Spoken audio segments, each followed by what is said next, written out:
morning and welcome to The Gathering Greenhouse, a podcast to help us grow together. I'm John and this is Steve. And we're really glad that you're here with us today. And John, you did an excellent job with the intro. Maybe you should just start doing it. I was out, not on the podcast for like 3 or 4 weeks. Yeah, so you got to watch it and see how bad I did with the intro? I was just practicing the intro for 4 weeks is what it was, so. It was very good. Yeah, but we can take some notes here. Yeah. We've got a fun podcast for you today. We're going to play a game and then we're going to dig into what it means to connect. Buckle up. So buckle up. It's going to be a really exciting podcast, I think. For all those people who like connection stuff, which is just me. Just Steve. If you're nerdy about connections, this is the podcast for you. But also, if you are hearing the word connections and you're like, I don't really understand what you mean by that. And at the gathering, we throw that word around a lot. It's probably the number one, non-biblical Christianese word. It might be officially Christianese at this point, though. Yeah. So, So anyway, let's play a game. Okay. All right. So this is how. Can I say one? Can I say one thing? Absolutely. I just wanted to, since it's just me and you today, we got no David. I wanted to throw a compliment your way because I think about this often. I think about this often here. I can see a distinct shift in when you started here at the gathering and our trajectory as a church of you just have so many talents that are useful to the gathering and useful to just church in general, that we all kind of possess some of those skills to some extent, but you have a creative eye and an ability to create things that the rest of us can't at that level. So I'm just going to give you a thanks. There's many things that John does around here that no one knows about because it's behind the scenes. I like to keep it that way. Yeah. But we won't talk about all of those things. Now that I'm uncomfortable. Creative things that John does. I love my job. I think all of us do. That's the thing about church work is it's always exciting and there's always something to fix, always something to do better, and it's a lot of fun. That's what makes me anxious about this. I was actually talking to my brother the other day, and we were talking about jobs, and I just realized I was like, I don't think I would be happy doing anything but working in the church. So it's fun to get to do what we do. So anyway, let's play a game. Okay, let's do this. So here's the game. It's a version of it's 20 questions. All right. So I'm gonna think of a person, and I get 20 questions. And you get 20 questions to try to figure out who this person is. Okay. So you can guess 20 different names, or you can use the questions to gather information. Yeah, and it's a yes or no. Yes or no questions. Okay. These are all going to be people. Yeah. You can figure out. Right. I didn't pick. Is there a cousin. Genre? We don't get a category. You can ask for a category, and you can ask if it is a category, but okay. These are all famous people or people that. All right, I'll do my best here. I don't know how to else say that. See, I'm not sure if I'm going to be good at this game or not. I'm going to put the name of the person right here. All right. So whenever you're ready to start trying to guess the first person. Yes. Is this person a male? Yes. Okay. Is this person in entertainment? No. Is this person in politics? Yes. Okay. Yes. Is this person in federal politics? Yes. Like the upper, Senate. Very much. Senate, yes, involved in federal government. Okay. Is this person Donald Trump? Nope. Is this person Joe Biden? Nope. I should have just said, is it the president? That would have been a better idea. How many? I don't even know how many I asked. Well, we'll just go. I think you're close. So you're close. Okay. But you're thinking too modern. Too modern. Okay. I would say the word is hanging you up. Is. Oh, okay. Was this person alive in the 2000s? No. Okay. Was this person alive in the 1900s? Nope. Is this person a biblical character? No. Oh. I think we're getting close to 20. Oh gosh.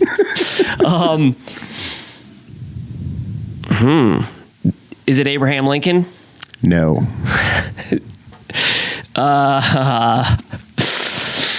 Okay. Does this person have memorable quotes?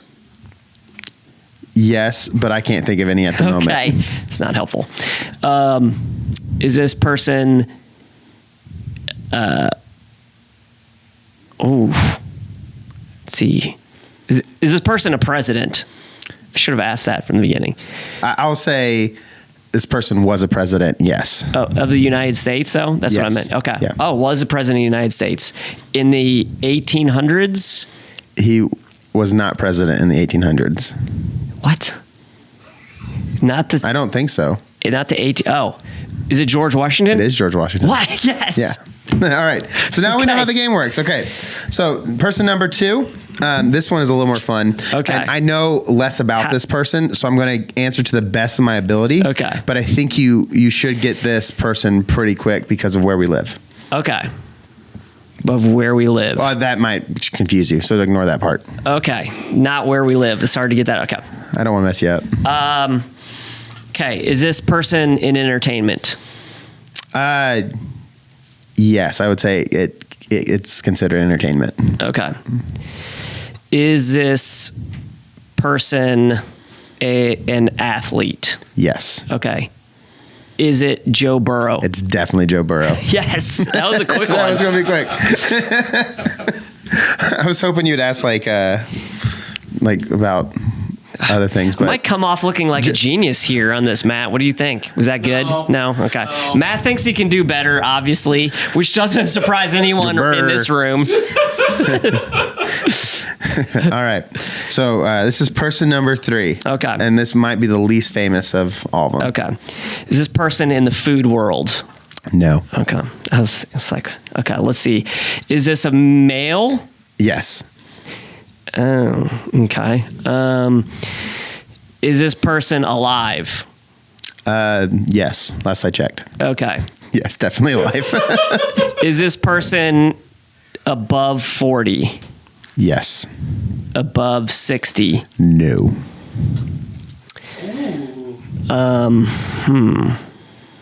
Is this person an entertainer? Did I ask that? No. I said food world. Entertainer. No. Okay. Is this person a leader of some sort? Yes. A leader. Okay. Male leader in their 40s. Okay. Is this person on TV? Like on a regularly? No. Okay, no. But so just not regularly was the no to it. No, they're not on TV at all. They might have used to be on TV, but I can't speak to that. Okay. Technically. Is this person very famous? No. Not famous. Okay. Would you know about them from the internet? I would say a lot of people know about him from the internet, yes. Okay. It looks like Matt thinks he knows the answer to this one. Know it. Matt, do you know? Go ahead. Go ahead. Who do you think? Who do you think? We want to see if Matt has it. I'm trying to think of the guy's name that does the shoot. I can't think of his name, but I can. Here's what I'll say: if you can't think of this person's name, you don't know. Like, you guys know this person's name. I know you know this person's name. From the internet. I don't think you know him from the internet. Okay. But I think a lot of people find this person on the internet. Is it a pastor? It is a pastor. Okay. I was going Ben Shapiro. Oh, that would have been a good one. A pastor. Billy Graham?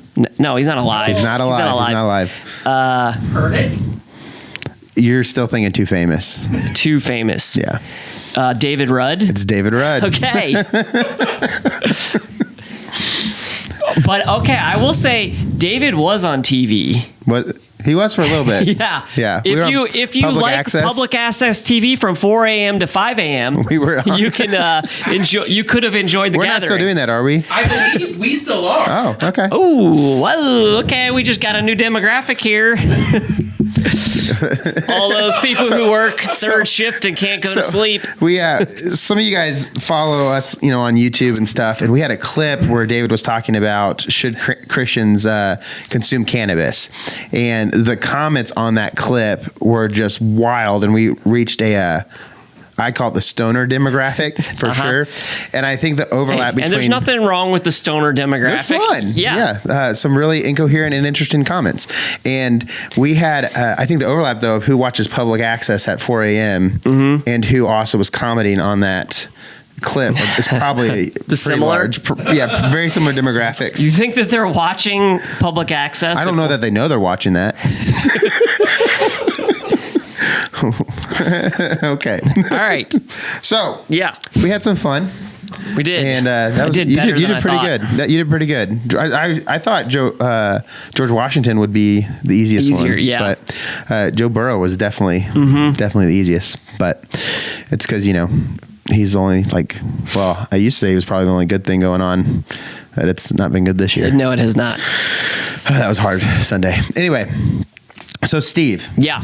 I want to find out from you, what in the world does it mean to be a connections pastor? Because that's what you are. Yeah. But you do so many things at the church. So I want to hear from you. What does it actually mean from your point of view to be the connections pastor at the church? Yeah. So when I transitioned into the role of connections pastor, I do a lot more, and I don't often like to say to people I do a lot more than that, because it one looks like I'm bragging, or two looks like I'm trying to avoid doing something for someone. So I generally don't say it unless I have to, or I need to frame it amongst other leaders to say, hey, just so you know, I am doing other things. This isn't the only thing I get to focus on. Which means if I did, I may get to do a lot more things and get more involved in the connection aspect. But so connection pastor means a lot of things depending on the church you go to. But for our context here, what it applies to is one, connecting new people to the church. So that's someone who's here for first through sixth time essentially that they're here. We consider that someone new to the church, and a lot of that is our first time guest process, and that starts with online. It starts with our videos that we have on there of our sermons, but it also is parking lot. Is someone there to greet them? Are we prepared for them? Do they feel welcomed? Is it easy for them to come in the church and feel comfortable and get their church kids checked in or go to youth group? So that whole process there, and then the follow-up process, which if you're newer here, you would have gone through that 6-week follow-up process that we do, where it's email, text messages, phone calls, personal letters that we send. We do a lot of things because we value our guests, and especially our people who are newer. We want to make sure that we remove as many barriers as possible. And I would say, I love working here at the Gathering as well, but I would say if there's something I was most passionate about, it's that. And I'll tell you why. Because I love being a part of people's stories. And it is a big deal to enter a church for the first time. Whether you have been a Christian your whole life, or you're not familiar with church at all, it's a big deal. So we take it very seriously in the extent of we want to be prepared and ready, and we want to not only interact with people in a positive way, but we want to surprise them. We want to notice them, and we want to make them feel special when they're here. That's awesome. So we do that in a lot of different ways, and I don't know what your next questions are, but we may get into that. My next question is, what does it look like for somebody to be connected? Yeah.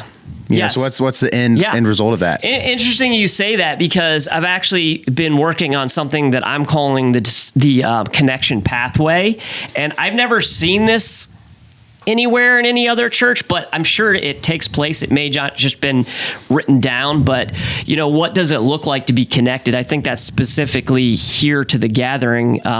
And the reason I call it Pathway is I think that there are steps, but it's more of a journey, not a direct, like a one-way street, where you're going down there and you have to take this and this step. I think for us, let's just focus on someone who's new, because I think that might be a little bit easier. So what does it look like to be connected? Well, your first visit here, I don't even care about that at all. I don't care. I'm not going to talk to you about getting connected or getting involved in things or all the things that church has to offer, because that's overwhelming to a first-time guest. They just want to come here. They want to have a positive experience. They want to know we're ready. They want to make sure our facility is clean and easy to get into. And then they want to make sure that we're not crazy, right? Do I want to come back for a second time?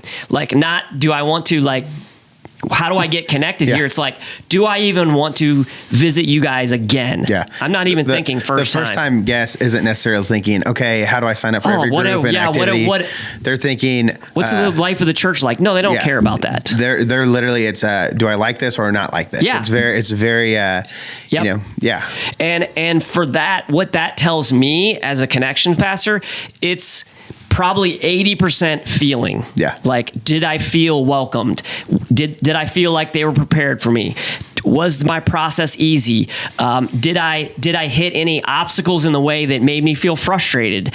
And anything, even small things, can be roadblocks to us retaining someone. And our goal on the connections team on Sunday morning is simply to get people into a place where they want to come back a second time. And then from there, our connection process takes over. And what does it look like to get connected? We say, first thing you do is join us at Starting Point. That's step one. So one thing we tell everyone, we want our whole staff team, we want our connection team members, when they meet someone who's been here a few times, invite them to Starting Point. What is Starting Point, real quick? So what I like to say about Starting Point, we have one coming up this coming Sunday, actually, the 19th, and at 9:30 a.m. So Starting Point, I like to say it's for new people, because you get to learn a little bit more about who we are as a church. So you get to find out, what makes us the gathering. And then you get to meet Pastor David, because what does someone who's new here want to do? They want to be able to meet the pastor, not just hear him on Sunday, but get to hear about his life, why he's here at the gathering, what his vision is for the church, stuff like that. They want to be able to interact with the pastor. So he's there. You get to talk to him. Then you get to also find out some different ways to get connected, which we'll finish our what does it look like to get connected after this. And then the last thing they get to do, which is my favorite part of it, is they get to meet other people who are new at the gathering and make some connections there. It may not be something that someone who's new really cares that much about, but when I see people here and talking with each other, if someone doesn't make a friend here at the gathering, they're not likely to stick around. So what do you have in common with someone who's at Starting Point? You're all new. Yeah. You're all in a similar stage in the church life. That's really a key thing, because for most people, some of y'all are crazy and you can just hop into anything and you're comfortable. That's me. I know.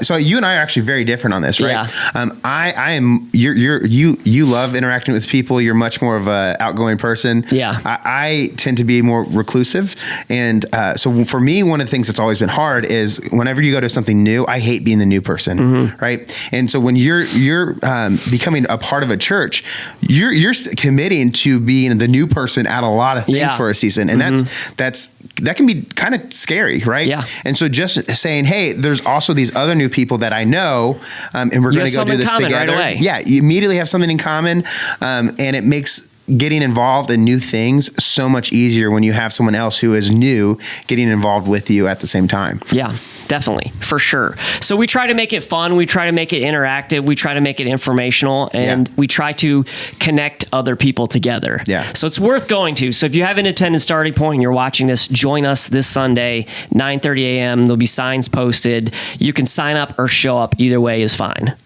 That's awesome. So back to the original question. So what does it look like? Point, what does it look like to get connected? So there's two things that I would say. Okay. There's groups and teams. Okay. So within a team, it's serving within the church and a specific team. And those are great, like especially your team. You guys are all musicians.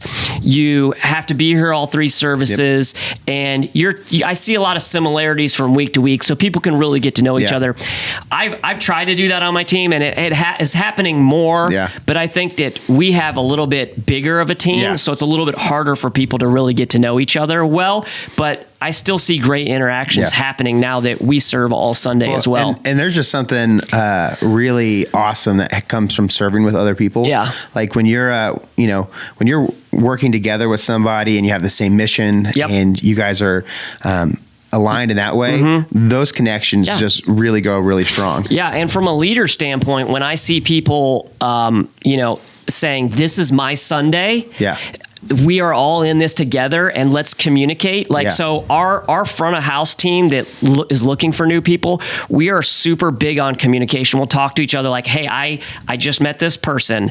Maybe try to catch them on the way out, or, hey, keep an eye on the kids area because the check-in is getting full. Like, we'll just communicate and work together as a team. So I'm really big on, putting the right people in the right positions that can see problems happen beforehand. And we teach them to say, we don't want to just stand there. We want to go be problem solvers. So, and if you're somebody who's not on a team right now, I just want to say, like, it is my favorite part of being a part of the church is getting to be on a team. Yeah. It is like, church is good. Being on a team in the church is even better. I will say one drawback to a team is that we only have so many needs as a church. I always try to push people towards kids ministry because they always need help there.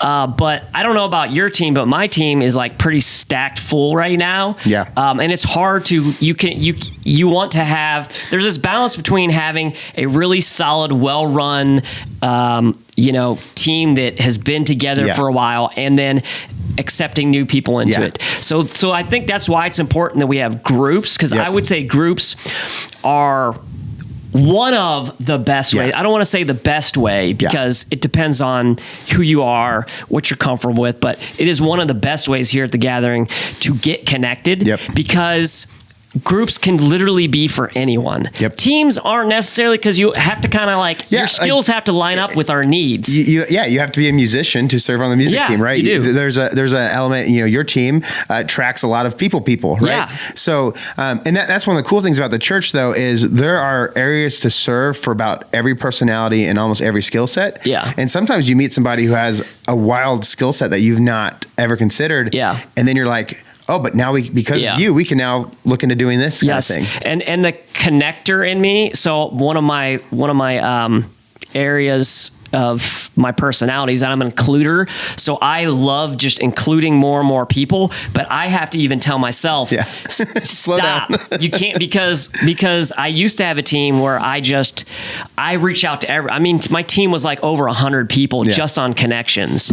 And I eventually whittled that down to try to have an actual manageable team, because we want to do things with excellence. And you have to set parameters to do things with excellence. And I think that is why with a group that you can get those connections and you can grow deeper. So what does it look like to be in a group? We would hope that you are studying together, you're building friendships together, you're caring for each other, and then you're also serving together. Yeah. So within a group, all of those things can happen, but what we would say, what does it look like to be successful in a group? That life change happens.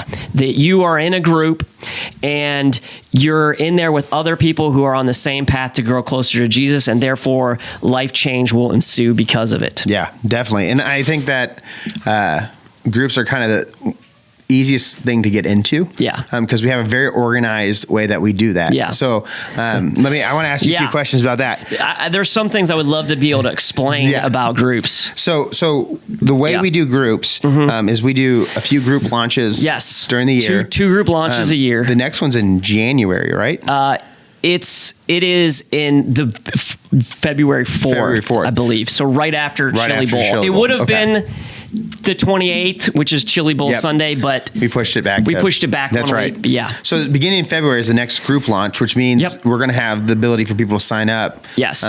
Starting not too far from now. Right. I mean, it's crazy. We're at the end of the year. First of the year, we'll have all of our groups together, which I already have my whole list of group leaders have committed. So what kind of groups are we going to be offering and are available? Yeah. So we don't know that yet. Okay. Because I have some studies selected. I have some ideas. But the next step is to get the group leaders to commit to what type of group they're going to run. Gotcha. So speaking to those who are listening, I would love to start a group for every individual that had a specific need or a specific demographic or age group. I would love to be able to start a group like that every single launch.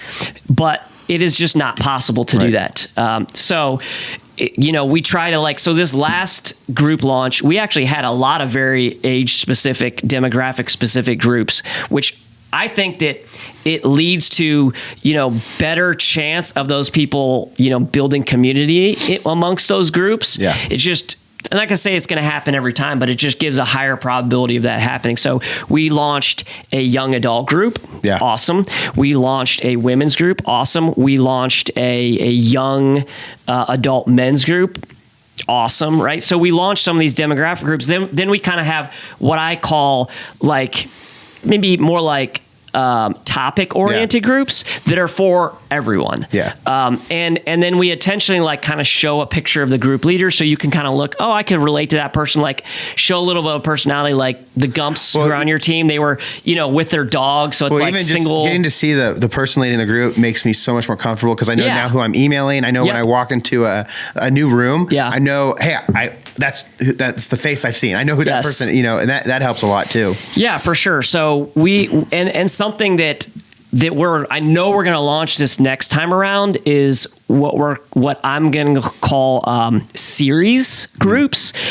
So like a marriage series where there's going to be a very specific topic for a very specific group that's going to last for a period of time. Yeah. Would we love a group to launch out of that? Yes, we would. Absolutely. We would be excited for that to happen. But we're saying that, hey, you could even be in a regular group and then join this marriage group for a time and then go back to your group or do both groups. Or, hey, I'm not sure if I want to be in a long-term group, but this is a good first step for me. I like to say we like to offer a lot of on-ramps for people, age-specific, demographic-specific, time period, study-specific, just so there's a wide variety of offerings. So no matter where you are, there could be something for you. So I'd like to do more of those along with the groups that, hey, our hope is that we're launching this new group. We want it to be as successful as possible. We want you to be plugged in. We want this to be your community. Yeah.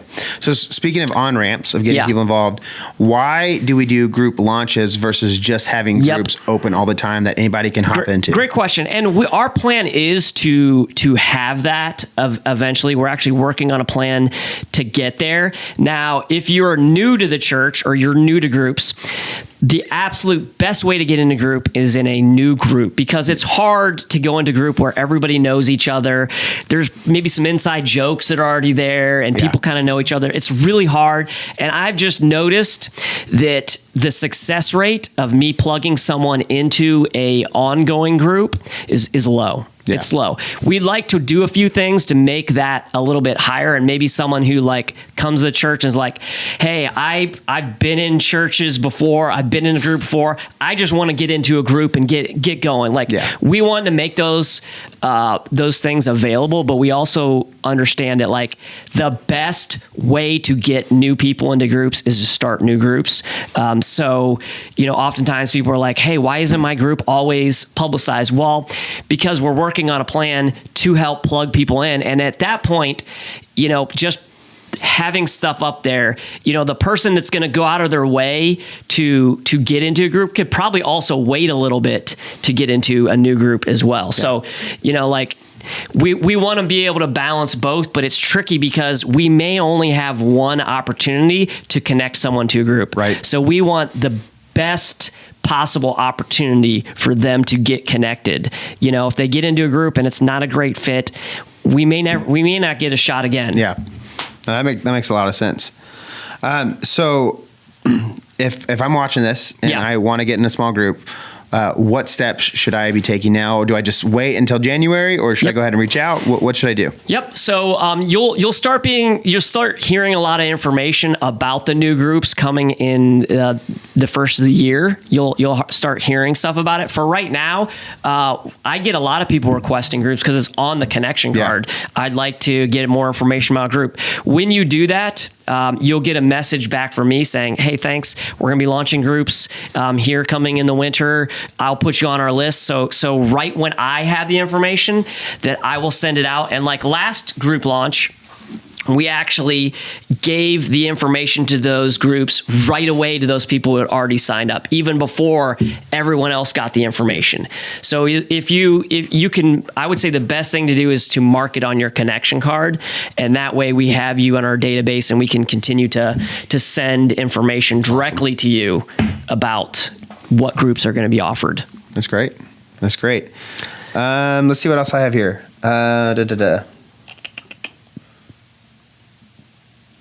Oh, who should be in a group? Yeah. So who should be in a group? We realize that groups, it's difficult to get into a group, right? Like for most people, probably yourself included. Definitely me. Is it like the thought of getting in a group with a bunch of strangers and talking about life is not appealing, right? Oh, my like base instinct is like, that sounds miserable, terrible, and awful. Right? I don't want to do, Yeah, but what I say is oftentimes the things that are most difficult in life are actually the most beneficial to us. So getting out of our comfort zone at times is actually really healthy for us. So for someone who should get in a group, I feel like everyone should at least experience group to see if it's good for them.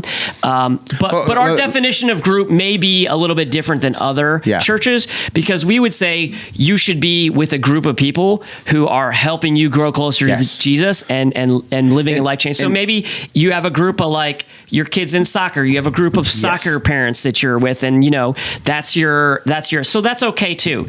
Because the end goal, we want you in relationship and connection with other believers who can help you, stay strong in your faith, We were created by God to live in community. There's a reason for that. There's a reason the church exists.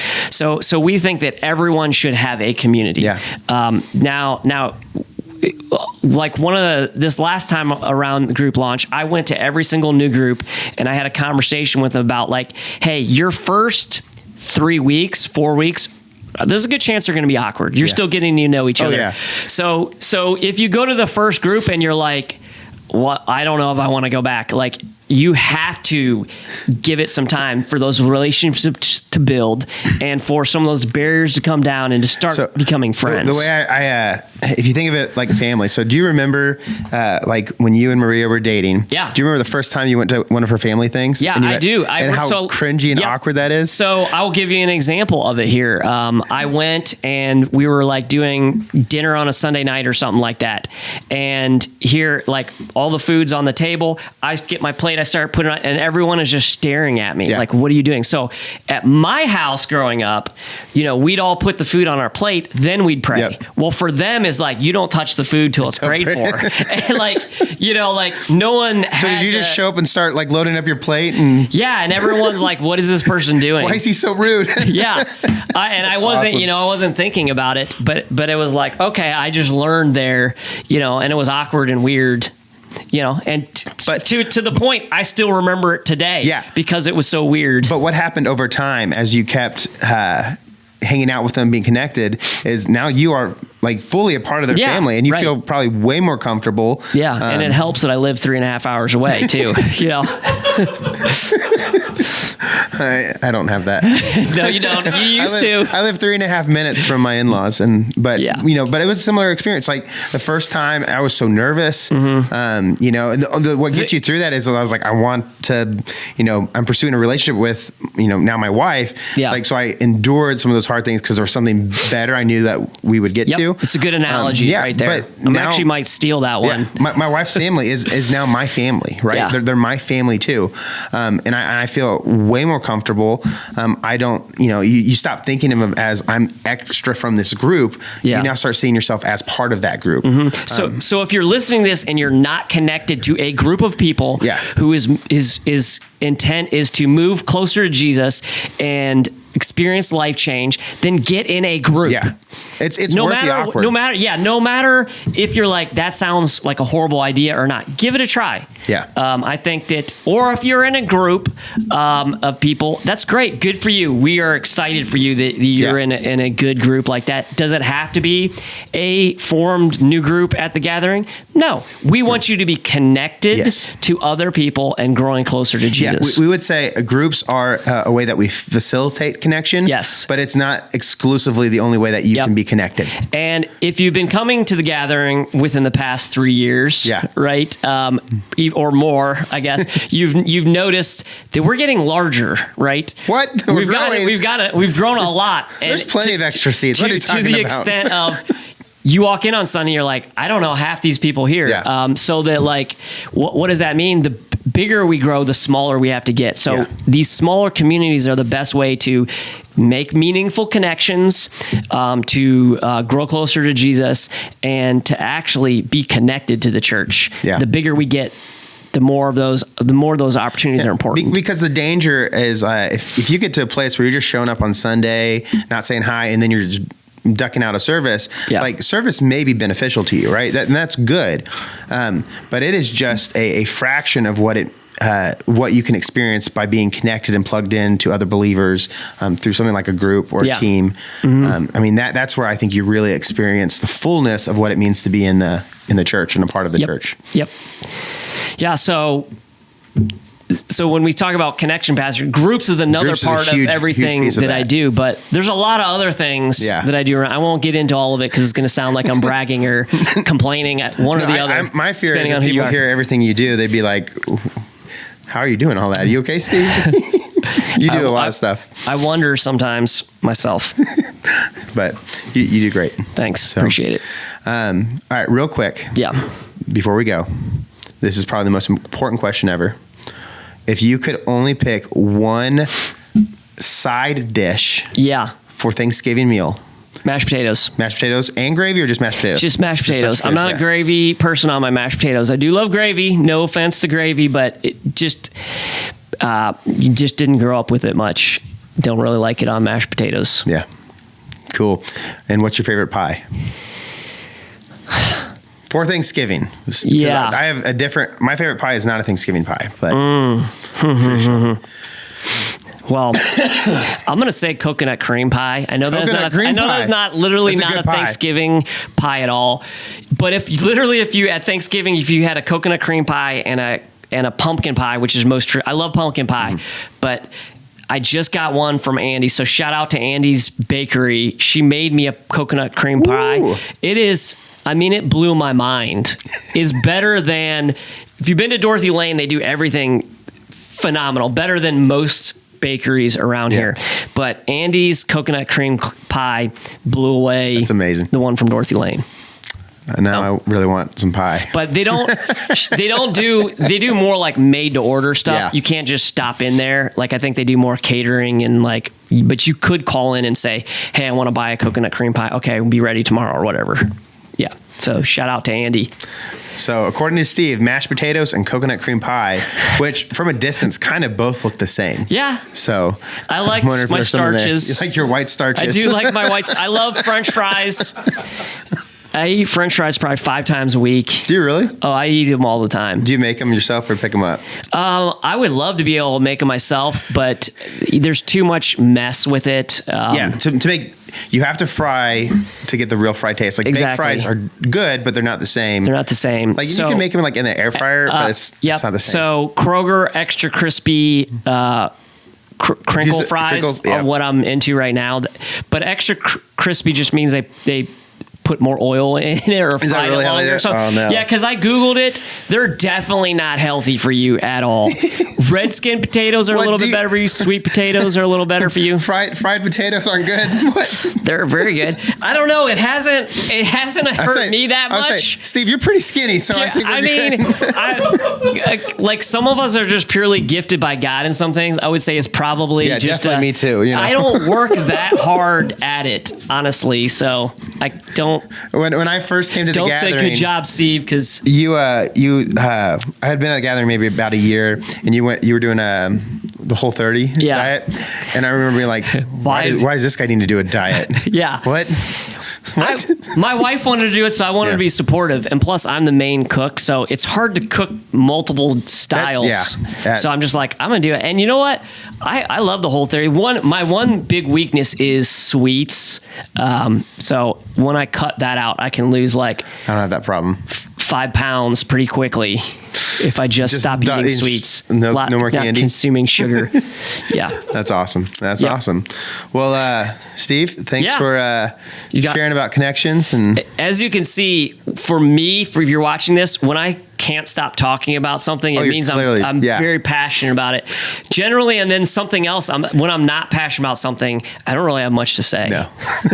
Well, I would say, if a lot of people don't know this, but your role, and specifically having someone like you specifically in that role, is I always call it our church's secret weapon, right? It's like this thing that is not normal, and it is a huge benefit to I think everybody at the church who has been connected would say I would not be connected if Steve wasn't involved in some part of that. Well, we wouldn't have so many people coming if it wasn't for the great job you've done in the worship service. Honestly, that's the first thing that people check out. So if you're a church and you're watching this, have a great online, which is easier said than done, right? Great online experience, and have a really killer connection team that engages people, not just stands behind a desk, not just waits for someone to come to them, but is actively looking to help new people. Yeah. If you could have those two things, I feel like you could be successful. It makes it so much easier for people. They know what they're getting involved with, and once they get there,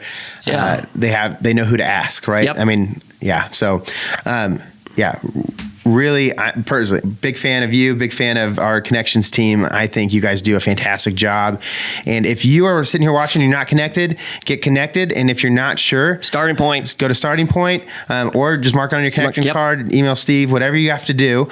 Take the step that you need to take to get connected at the church. And you will benefit from that for Absolutely. Sure. So sounds like we're winding down. We're winding down. So anyway, see you back here for the Thanksgiving edition. We should have a whole turkey. Yeah. We'll see what we do next week. Okay. See ya. Later.